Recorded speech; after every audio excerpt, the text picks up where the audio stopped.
Mateus 26, 69 a 75. Abra sua Bíblia e mantenha a Bíblia aberta nesse trecho enquanto as crianças saem. Irmãos, nós estamos encerrando o capítulo 26 de Mateus.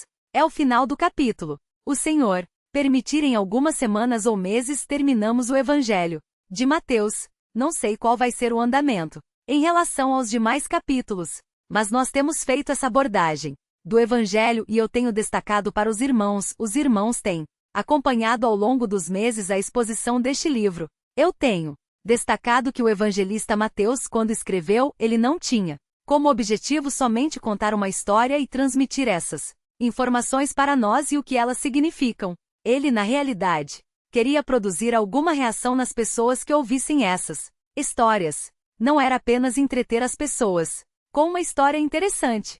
Essa reação não era apenas divertir as pessoas com uma história empolgante. Essa reação tinha que ver com uma transformação da vida delas. Então, quando Mateus se sentou para produzir seu evangelho, ele tinha um público específico em mente. Ele tinha destinatários específicos em mente. E ele queria que esses destinatários, ao lerem o seu evangelho, produzissem nas suas vidas pessoais algum tipo de reação que glorificasse a Deus.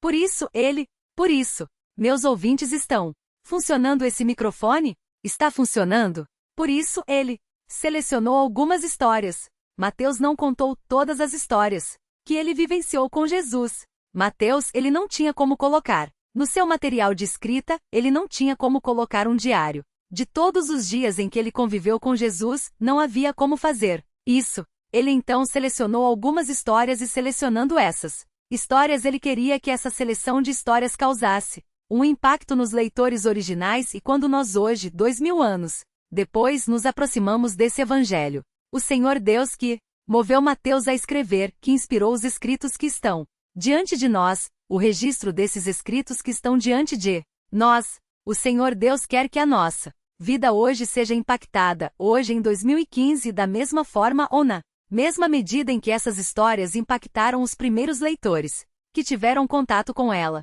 Então, quando nós nos aproximamos do texto, nós temos que lembrar o que Mateus queria produzir na vida dos seus leitores quando ele selecionou esse pedacinho da história do Evangelho.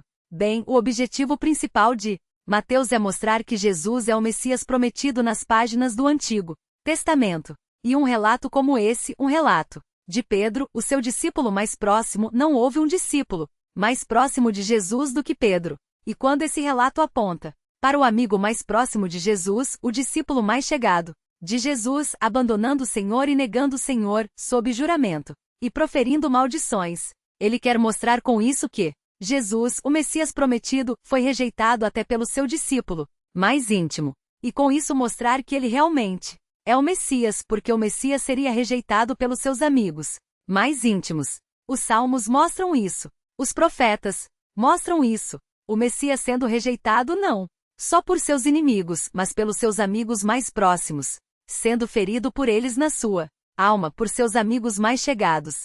Então, quando nós lemos uma narração como essa, forte como essa, quando nós encontramos essas negações do apóstolo Pedro tão enfáticas, tão rudes, tão cheias de rancor, quando nós encontramos isso, nós vemos realmente Jesus de Nazaré foi rejeitado pelos seus mais próximos amigos, sim. Ele se encaixa perfeitamente naquilo que os profetas disseram acerca do Messias, posto que esses profetas disseram que ele seria rejeitado pelos seus amigos mais próximos. E o que mais? Além disso, além de nos convencer que Jesus é o Messias de Israel, além de convencer os leitores originais disso e além de tentar convencer os leitores de hoje acerca disso, se você está aqui e você não crê que Jesus é o Messias prometido, o Filho de Deus prometido pelos profetas, o Filho de Deus prometido no Antigo Testamento que veio a este mundo e se deu por nós, se você não crê nisso, essa história tem por propósito convencer você disso, que você saia daqui hoje, pensando realmente, esse Jesus de que fala Mateus é realmente o Messias de Israel. Eu devo me curvar diante dele. Ele é o Deus encarnado, o Rei do Universo, o Salvador. Eu devo me curvar debaixo da sua glória, da sua grandeza, do seu amor, da sua soberania, da sua graça e receber a sua salvação. Esse é um dos objetivos de uma história como essa, convencer você acerca disso, mas há algo mais a me ouvir. Mateus quer também nos desencorajar, nós que somos discípulos de Jesus, a agirmos como Pedro agiu. Ele quer mostrar que um discípulo de Jesus, mesmo próximo dele, pode falhar. Ele quer nos alertar acerca disso. Pedro estava muito confiante. Jesus disse: olha, vocês todos vão me abandonar. Jesus tinha dito isso algumas horas antes. Nós acompanhamos o sermão, o texto que falava sobre isso. Eu expus isso num sermão aqui. Ele dizendo: olha, vocês todos vão se escandalizar em mim. Vocês todos vão me abandonar. Jesus tinha dito isso e Pedro disse: Senhor, eu não. O Senhor não me conhece. O Senhor não sabe o que está dizendo.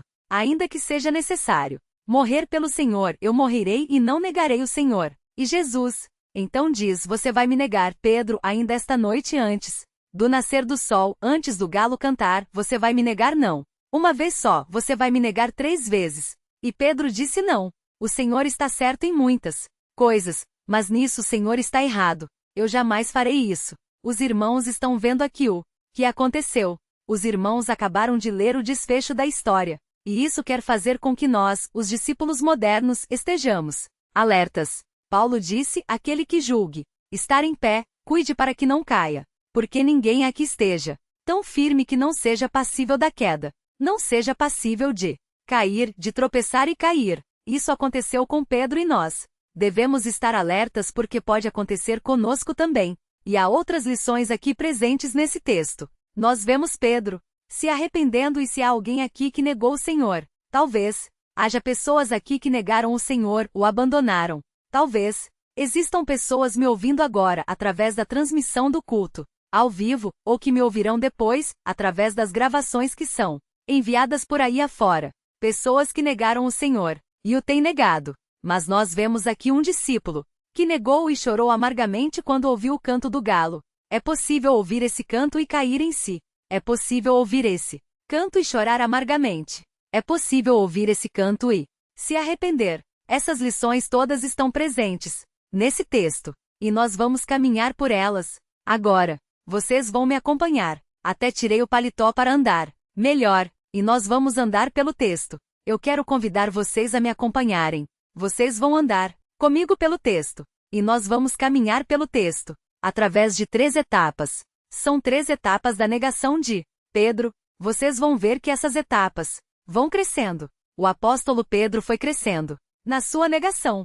É assustador ver isso. Quando eu estava estudando esse texto para preparar esse sermão, eu fiquei impressionado com o modo como Mateus fez a narrativa. Porque Mateus fez a narrativa enfatizando uma negação que foi aumentando, crescendo cada vez mais na sua ênfase, na sua veemência, no seu furor. E é isso que nos assusta nesse texto. Esse texto é um texto que mexe conosco e deve ser assim. Então vamos caminhar por essas etapas. Nós vamos começar. Vejam aí o versículo 69 e 70. Nesses versículos de Mateus 26, 69 e 70, vocês veem a primeira etapa da negação de Pedro.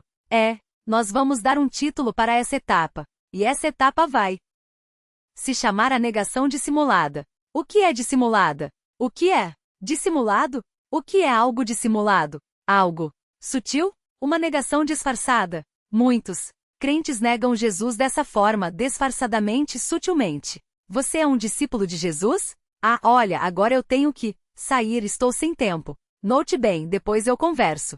Sobre isso não é bem assim, e alguns discípulos envergonhados por serem discípulos de Jesus com medo de serem ridicularizados, negam o Senhor de forma dissimulada, de forma sutil, de forma disfarçada. Não declaram a plenos pulmões com todas as letras, com todas as sílabas que são discípulos de Jesus. São pessoas que tentam fugir dessas situações. São pessoas que tentam fingir que não são discípulos para não pagar o preço que é imposto sobre o discípulo de Jesus. O preço de ser ridicularizado, de ser rejeitado, de ser discriminado, de ser tratado com preconceito, de ser humilhado pelo grupo. Alguns têm medo disso e então não chegam a negar ao Senhor verbalmente, mas dissimuladamente. Escondem a sua fé. Fogem de situações onde a sua fé pode ser exposta. E agem então com dissimulação e disfarce. E dessa forma estão imitando Pedro nessa primeira etapa, porque estão negando ao seu Senhor de forma dissimulada. Vejam o que diz o texto. O texto diz assim: Observe essa primeira etapa, a negação dissimulada. Vejam, o texto diz, ora estava Pedro assentado fora no pátio. Vejam, volte para o versículo 58, volte, vire a página, veja o versículo 58, porque é necessário que os irmãos situem essa história no cenário geral. Acompanhem. Não se dispersem, vejam. Mas Pedro seguia de longe, versículo 58, até ao pátio do sumo sacerdote e, tendo entrado, assentou-se entre os serventuários para ver o fim. Esse versículo 58 mostra que o que acontece depois, o que acontece na entrevista de Jesus. Isso acontece ao mesmo tempo em que Pedro está conversando com as pessoas que o abordam. Eu me fiz entender? Entenderam o que eu falei? Enquanto Jesus está sendo questionado e atacado pelas autoridades, ao mesmo tempo em que isso está acontecendo. Nesse mesmo instante, Pedro está sendo abordado por aquela serva, por aquela outra serva e por aqueles circunstantes que estavam ali. As histórias então estão andando em paralelo. Então pense num filme. E Pedro não tem uma câmera, mas pensem num filme. Enquanto está acontecendo a cena de Jesus ali com as autoridades como o sumo sacerdote e o sinédrio, ao mesmo tempo está correndo esta cena aqui. Só que Jesus tem um comportamento diante da ameaça. Pedro tem outro. Esse é o paralelo. Eles estão caminhando. Já vimos. Já o que Jesus fez. Já estudamos já a outra cena. Agora estamos vendo essa cena que correu paralela, correu junto com a cena de Jesus diante do sinédrio. Então o texto diz, ele estava sentado fora no pátio. Isso nos remete ao versículo 58, mostrando o que estava acontecendo naquele instante enquanto Jesus estava sendo questionado e julgado, e aproximando-se uma criada. O texto grego diz que era uma pequena criada, não era o sumo sacerdote, não era um grande soldado ali cuidando da casa. Não era nenhuma grande autoridade do sinédrio, não. Era só uma criadinha, talvez uma menina. O texto não fala se pequena criada se refere à idade dela, sendo uma menininha, ou se era uma pequena criada no sentido de ser uma serva muito humilde, uma serva de um nível muito baixo. As duas coisas podem estar implícitas aqui. O fato é que essa mocinha não representa ameaça nenhuma, nada, e ela se aproxima, essa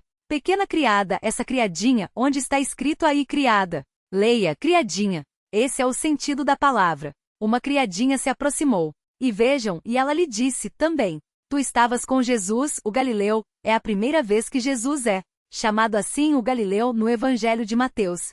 E o objetivo disso, a criada falou desse jeito porque ela queria recordar que Jesus tinha vindo da Galileia e que Pedro era alguém que tinha vindo da Galileia junto com ele. Era isso que ela estava falando. Olha você também. Você é Galileu e você veio da Galileia com Jesus. O que ela quer com isso? Por que essa criadinha está dizendo isso? Será que ela quer acusar Pedro de alguma coisa? Talvez não. É apenas uma criada fazendo uma constatação.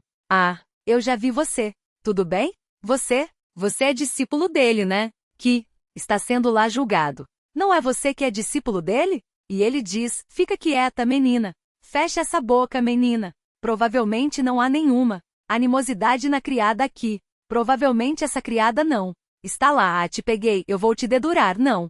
Apenas uma moça simples, uma moça de uma baixa classe social, uma mocinha iletrada. Ali sem nenhuma influência política, sem nenhuma influência religiosa. Nada. Ela simplesmente diz, eu conheço você, eu vi você com ele. E o que ele faz então? Vejam aqui na sequência, vejam. A negação dissimulada. O texto no versículo 70 diz: ele porém o negou e vejam o que vem depois, vejam como Mateus narra isso de maneira a aprofundar o erro de Pedro, a realçar o erro de Pedro. Ele porém o negou diante de todos. Por quê? Mateus coloca essa expressão, diante de todos, porque ele quer mostrar que Pedro cometeu o pecado que Jesus havia condenado no capítulo 10, no versículo 33. Mateus 10, 33 diz assim, aquele que me negar diante dos homens. O que vai acontecer? Eu negarei diante do meu Pai. Mas como foi que Pedro negou? Mateus quer que nós lembremos de Mateus 10, 33. Mateus quer que os seus leitores se lembrem disso. Por isso ele realça, ele o negou diante de todos. Quando ele constrói essa expressão, ele o negou diante de todos, ele quer que nós leitores nos lembremos de Mateus 10. Quem me negar diante dos homens, eu negarei diante do meu Pai. É isso que Mateus quer construir na nossa mente. Cuidado! Cuidado porque Pedro caiu num pecado perigoso e nós temos que fugir de algo assim. Porque podemos ser negados pelo Senhor diante do Pai. Mas vejam como Pedro ele o negou dizendo, não sei o que dizes. Ele não disse não conheço. Esse homem, nada disso não, ele foi dissimulado. A frase de Pedro é mais ou menos assim, olha, eu não estou entendendo, não estou entendendo. Não dá para traduzir para o português certinho o que Pedro falou. Se você for traduzir certinho o que Pedro falou, fica assim, eu não sei nem entendo. Eu não sei nem entendo. Não dá para traduzir, não dá para deixar desse jeito na língua portuguesa. Eu não sei nem entendo. Então o tradutor dá um jeitinho lá para a frase ficar num estilo melhor e que possa ser lido com mais naturalidade e com mais fluidez. Mas o que perda dizendo isso? Olha, desculpa moça, eu não estou entendendo o que você está falando, eu não sei do que se trata, deve estar havendo alguma confusão, eu não sei o que é isso que você está dizendo. Com licença. Pedro agiu de forma dissimulada. Essa é a primeira maneira, essa é a primeira etapa nesse processo de negação. A negação dissimulada é o sair de fininho, é o evitar o confronto, é o evitar a oportunidade de testemunhar abertamente, de dizer sim, eu sou um discípulo dele. Ele é o meu rei, ele é o meu mestre, eu sou um cristão, eu sou um seguidor de Jesus, é o medo de fazer isso. Mas é o medo de fazer isso que não leva a pessoa a negar abertamente, ela dissimula. Ela tenta escapar da situação, fugir daquela circunstância que a aperta, que a constrange, sair ilesa disso muitos crentes fazem. E quando os crentes fazem isso, eles caem no erro que Pedro caiu. Eles negam o Senhor. Mateus está dizendo, não faça isso. Leitores do século I, leitores do século XXI, não façam isso. Porque o final da história é um final amargo. É Pedro chorando amargamente. Porque essa negação cresceu. Ela aumentou. Ela não ficou só nisso. Ela adquiriu um processo de progressão, que chegou a um ponto que nós não podemos acreditar no que Pedro fez. Vamos seguir o processo, vamos ver as outras duas etapas e os irmãos vão ver onde Pedro chegou. É assustador, é aterrador o que Pedro fez. Vejam na sequência. Vemos a segunda etapa agora. Acompanhe a leitura. Versículos 71 e 72. Esses dois versículos mostram a segunda etapa. E a segunda etapa, ela se chama a negação com juramento falso. Vejam que a gravidade aumentou. Como foi a primeira negação? Foi uma negação dissimulada. A segunda negação é uma negação com juramento falso. É pior, é mais grave. Vejam o que diz o versículo 71. E saindo para o alpendre. O que era o alpendre? Por que ele foi para o alpendre? O que é isso? O alpendre é a entrada da casa. Mas a entrada da casa é também a saída da casa. O que ele está fazendo? Saindo de fininho. Ele falou, tem que sair daqui. Eu tenho que escapar desse lugar. Não está bom para mim aqui. Aqui eu estou correndo um risco. Eu tenho que escapar dessa situação.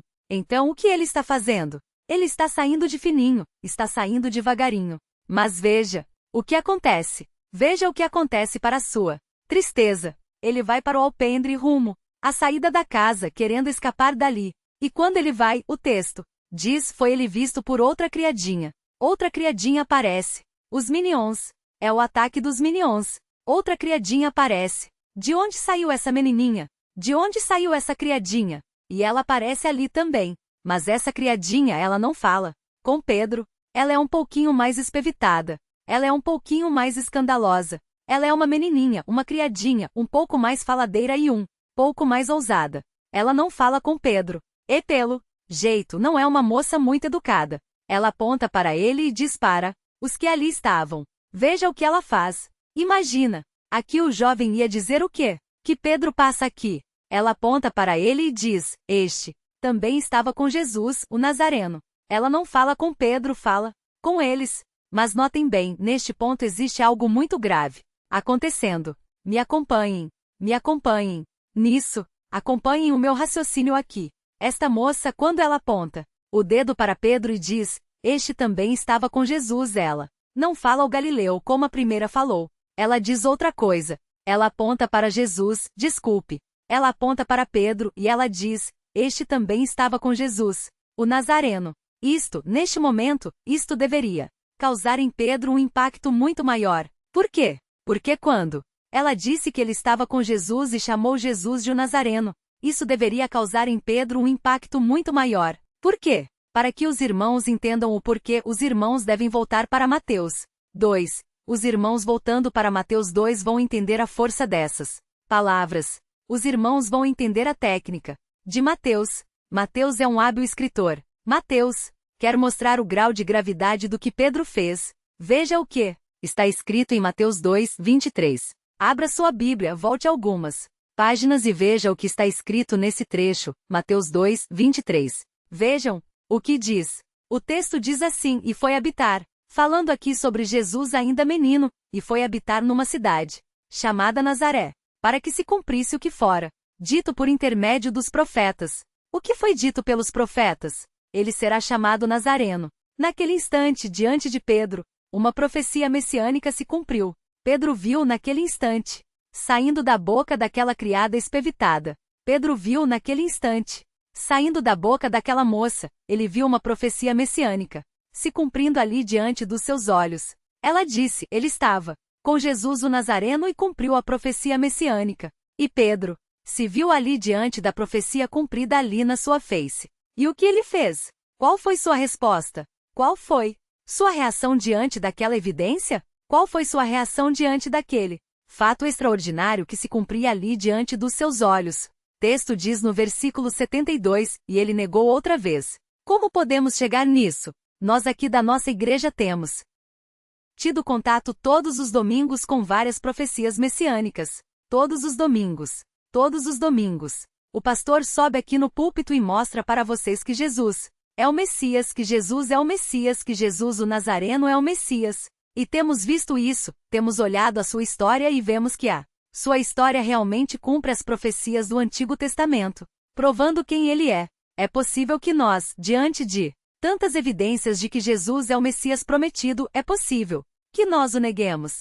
O autor Mateus mostra que sim, mesmo sabendo, mesmo vendo em Jesus ali o cumprimento dessas coisas todas, é possível que nós o neguemos. O texto diz, e ele negou outra vez, mas vejam, há um acréscimo agora. Ele negou com juramento. Ele acrescentou a sua negação. O juramento falso. Jesus tinha condenado isso quando ele mencionou o seu sermão do monte. Ele disse, ouvistes o que foi dito, não jurarás falso. Eu porém vos digo, ele ultrapassou. Isso não jurem por nada. Antes seja o seu dizer sim, sim. Não, não. Pedro não cumpriu nem o que Jesus ensinou, nem o que os antigos ensinaram. Ele jurou falso. Ele disse, não conheço tal homem. Não sei quem esse homem é. A negação de Pedro vai se agravando. A negação de Pedro vai tomando um vulto maior. Na língua grega, essa frase tem uma sonoridade que mexe com o leitor. Eu, quando estava lendo esse trecho, a minha filha, Sophie, estava na sala e eu disse a frase para ela em grego. Ela parou e ficou me olhando. Acho que meu pai ficou louco. A sonoridade da frase para o leitor da língua grega, ele percebe uma sonoridade forte.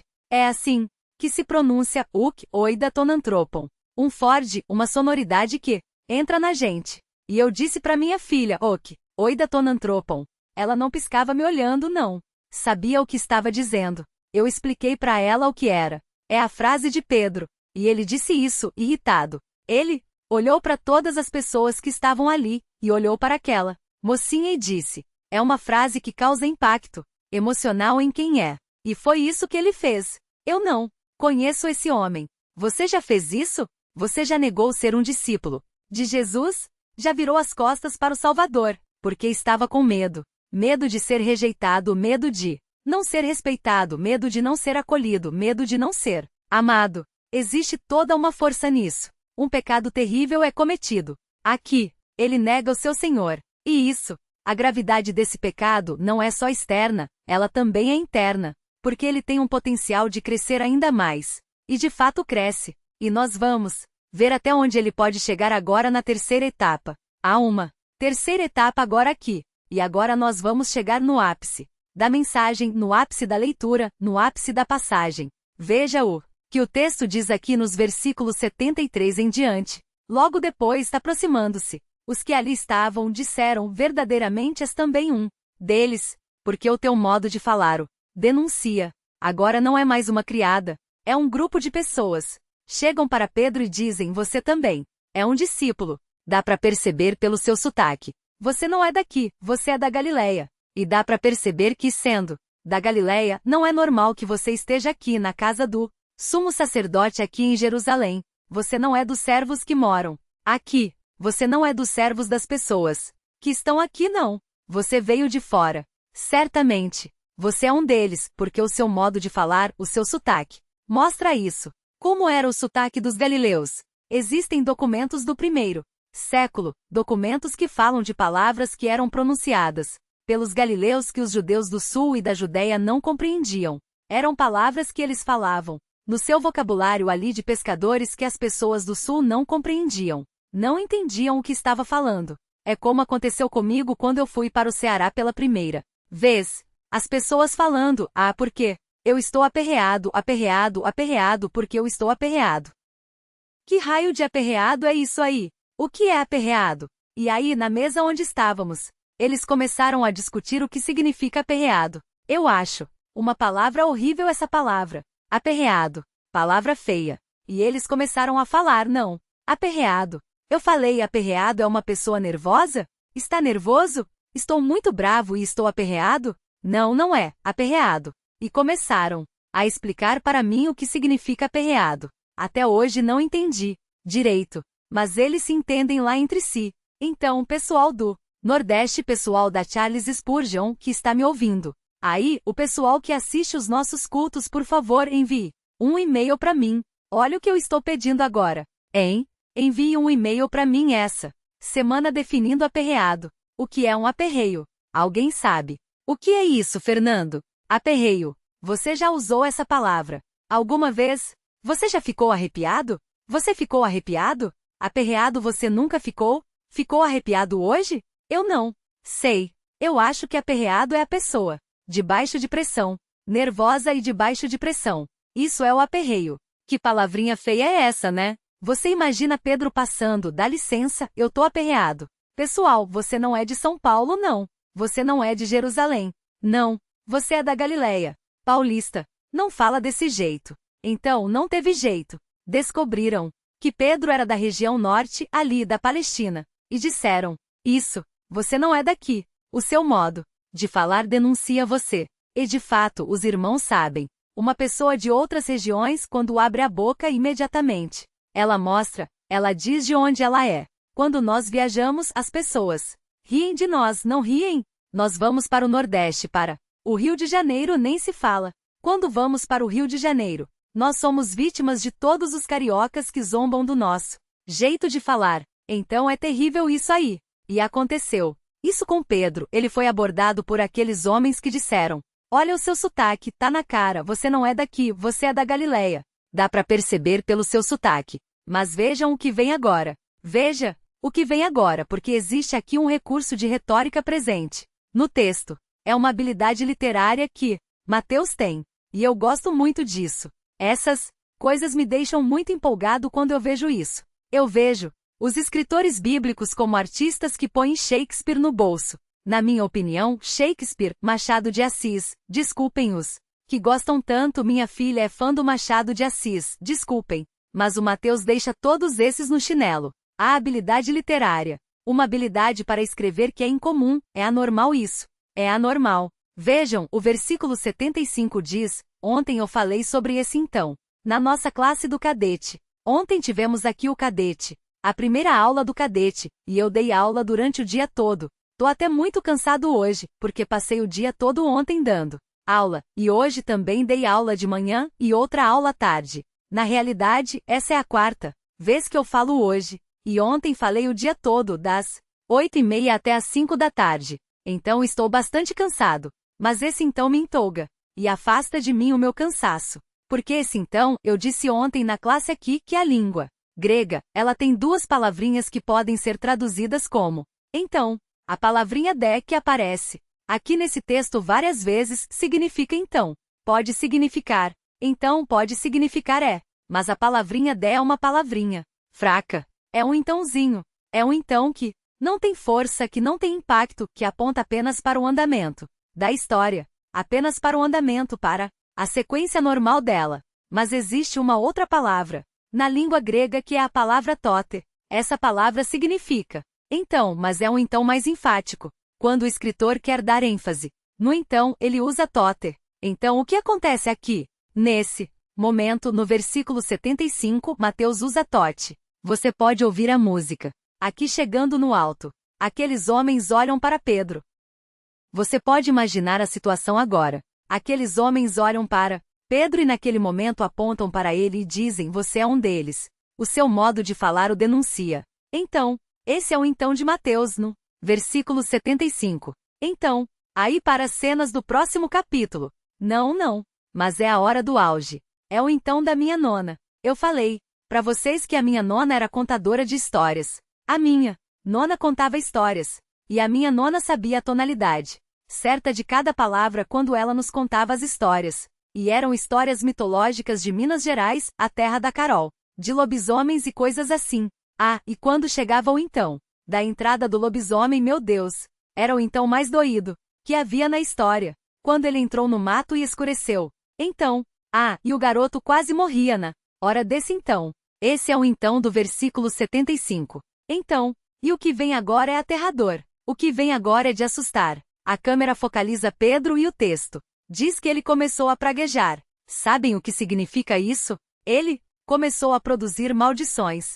Ele começou a amaldiçoar. O texto não disse ele amaldiçoou a si próprio. O texto não disse ele amaldiçoou aquelas pessoas. Mas é muito provável que ele quis mostrar que não tinha relação nenhuma com Jesus. E a única forma de mostrar que ele não tinha relação nenhuma com Jesus era amaldiçoar o próprio Senhor. E ele começou a amaldiçoá-lo. E começou a jurar dizendo: H.U.C. Oide aponantropon. Não conheço esse homem. Eu não conheço. Maldito seja. Não conheço esse homem.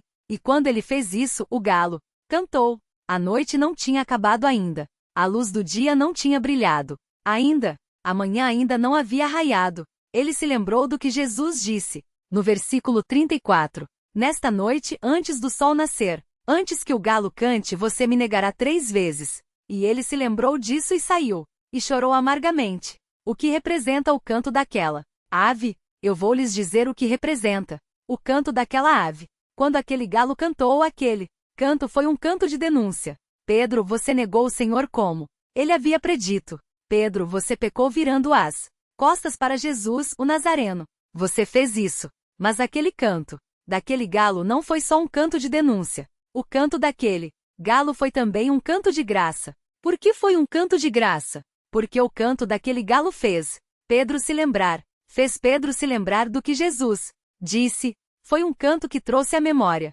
de Pedro as palavras de Jesus. Jesus disse algo para ele. Jesus havia dito algo de alerta para ele e ele havia esquecido. Naquela noite, por causa do medo das ameaças, ele havia se esquecido do que Jesus havia dito para ele. Mas quando aquele galo cantou, ele se lembrou do que Jesus disse. Eu não sei da sua vida, mas talvez esta história, talvez esta leitura que fizemos, talvez o comentário que fizemos aqui hoje acerca desses versículos, talvez esses comentários tenham trazido à sua mente coisas que Jesus lhe disse lá atrás. Talvez hoje essa mensagem tenha servido como um canto despertando a sua memória para coisas que o Senhor Jesus disse lá atrás. E você talvez esteja se lembrando. Agora, o Senhor falou comigo uma vez, o Senhor me ensinou uma vez e eu virei as costas para ele. O Senhor me alertou. O Senhor me ensinou, o Senhor me avisou, o Senhor me orientou. Eu ouvi a sua voz uma vez.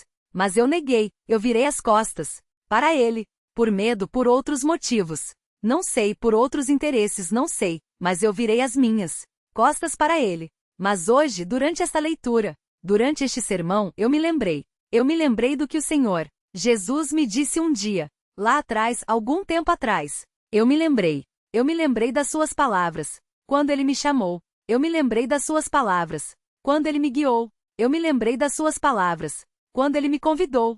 Eu me lembro agora dessas coisas. E agora eu percebo que eu tenho negado. E eu agora estou triste. Estou chorando no coração, porque eu recordo tudo o que ele me disse. E sei, eu caio em mim agora sabendo que eu tenho andado longe dele. O canto daquela ave pode ser também um canto que anuncia o fim de uma noite de desvios. Amo. Quando aquele galo cantou e a noite estava terminando, aquele galo anunciou o fim de uma noite de infidelidades, de pecados, de desvios, de maldades, de desonras contra o Senhor. Eu não sei se a sua vida tem sido uma noite assim. Não conheço o dia a dia de vocês. Não conheço, mas talvez o dia a dia de vocês tenha sido uma noite de negações, uma noite de desvios, uma noite de desonras, uma noite de infidelidades contra o Senhor. Pode ser que ao longo dos dias, até aqui, a sua vida tenha sido uma vida de desonra contra o Senhor Jesus Cristo. Mas pode ser também que hoje, esta mensagem seja o canto que anuncia o fim dessa noite. Pode ser que essa noite esteja terminando já. Vejam o que o Evangelho faz. Se os irmãos olharem e virarem a página da Bíblia e chegarem no versículo 31, vejam o que diz esse versículo. O texto diz: então Jesus lhes disse, estamos terminando a menção. Esta noite todos vós vos escandalizareis comigo ou em mim. Isso incluía Pedro, que o negaria naquela mesma noite. Esta noite que ele está dizendo aqui é a noite em que Pedro traiu, em que Judas o traiu e que Pedro negou. E prossegue, porque está escrito: ferirei o pastor e as ovelhas do rebanho ficarão dispersas. Ele previu isso, que a negação de Pedro aconteceria e a dispersão dos discípulos também. Mas quando chegamos ao versículo 32, ele diz: mas depois da minha ressurreição, irei adiante de vós para a Galileia. Depois desta noite pode acontecer um encontro. Depois desta noite de traição, depois desta noite de negação, depois desta noite de desonra, pode acontecer um encontro. Pedro não é mais citado nesse Evangelho. Esta é a última vez que Pedro aparece no Evangelho de Mateus. O capítulo 27 não fala mais sobre ele. O capítulo 28 não menciona mais o seu nome. Esta é a última aparição de Pedro. Ele é descrito chorando amargamente. A história de Mateus termina para Pedro com Pedro chorando amargamente. Mas quando nós lemos os versículos 31 e 32, nós sabemos que depois deste choro, depois dessa noite de desonra e de negação, houve um encontro. Jesus o aguardou na Galileia e andou com ele na praia do mar. Hoje pode ser o fim de uma noite. Para você também. Depois de uma noite, de um período de negação do Senhor, de distanciamento dele, de abandono das suas coisas, de desonra pelas coisas do Senhor, hoje pode ser o fim dessa noite. Você pode hoje chorar amargamente, dizendo ao Senhor: eu neguei ao Senhor e tenho negado ao Senhor. A minha vida tem sido uma vida de desonra e de negação. Eu me afastei dos seus discípulos. Eu me afastei da sua igreja. Eu me afastei do seu rebanho. Eu me afastei dos seus ensinos. Eu me afastei da sua palavra. Eu neguei todas as coisas que eu aprendi acerca do Senhor. Eu neguei tudo isso. Mas hoje, o galo cantou no meu coração. Hoje eu ouvi o canto da graça que põe fim a essa noite de negação.